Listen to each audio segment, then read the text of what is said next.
Elle m'a dit, les confidences de Donald Trump sur la colère de Melania. Donald Trump a 79 ans, l'éternel spectacle d'un président qui refuse de vieillir. L'OTAN, dit-on, est le seul adversaire que l'on ne peut vaincre. Pourtant, à 79 ans, Donald Trump semble avoir décidé de mener contre lui une guérilla permanente, faite de démentis vigoureux et de pas de danse iconoclastes. En ce début d'année 2026, alors qu'il siège de nouveau dans le bureau ovale, l'état de santé du plus vieux président de l'histoire des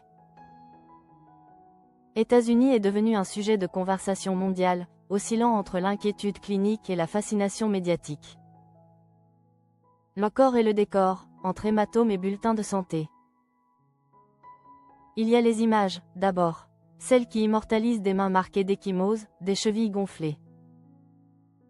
Par le fort ou ces instants de flottement où les paupières du président semblent succomber, le temps d'un ciment trop long.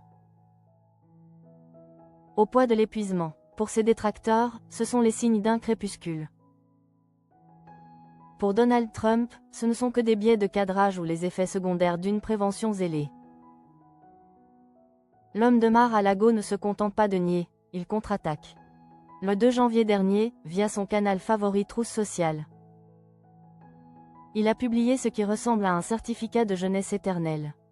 Les médecins de la Maison-Blanche viennent d'annoncer que je suis en parfaite santé, s'est-il félicité, précisant avec son sens habituel de l'emphase avoir réussi son examen cognitif avec un score de 100%. Pour lui, la clarté d'esprit est un trophée qu'il brandit face à une presse qu'il juge malveillante. La danse de la discorde, quand le show l'emporte sur le protocole. Mais au-delà des bulletins médicaux, c'est sur scène que Donald Trump livre sa plus grande bataille contre le politiquement correct, et contre l'avis de sa propre épouse. Sa chorégraphie désormais virale sur le tube YMCA du groupe Village People est devenue sa signature, une sorte de bouquet final attendu avec ferveur par ses partisans. Pourtant, dans l'ombre du Capitole, une voix s'élève contre ce spectacle, celle de Melania Trump. Lors d'un récent discours au Kennedy Center de Washington, le président a levé le voile sur l'intimité de leur désaccord. Elle m'a dit, les gens n'aiment pas ça, ils sont juste gentils avec toi.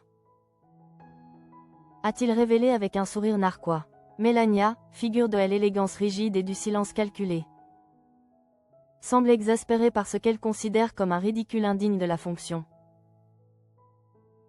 Mais Trump, en vieux routier du spectacle, n'en a cure. La salle devient folle, lui a-t-il répondu. Pour lui, la ferveur des militants est le seul baromètre qui vaille. Cette quête de la réaction, ce besoin d'électriser les foules, le pousse à ignorer les conseils de la première dame. Même lorsqu'elle le supplie de garder une certaine dignité. Qu'il s'agisse de se dandiner ou de mimer grotesquement des mouvements d'haltérophilie pour railler la participation d'athlètes transgenres, Trump savoure chaque instant de sa propre transgression. Au fait, ma femme déteste quand je fais ça, lance-t-il avec une jubilation enfantine, tout en reconnaissant que ses mimiques sont tout sauf présidentielles.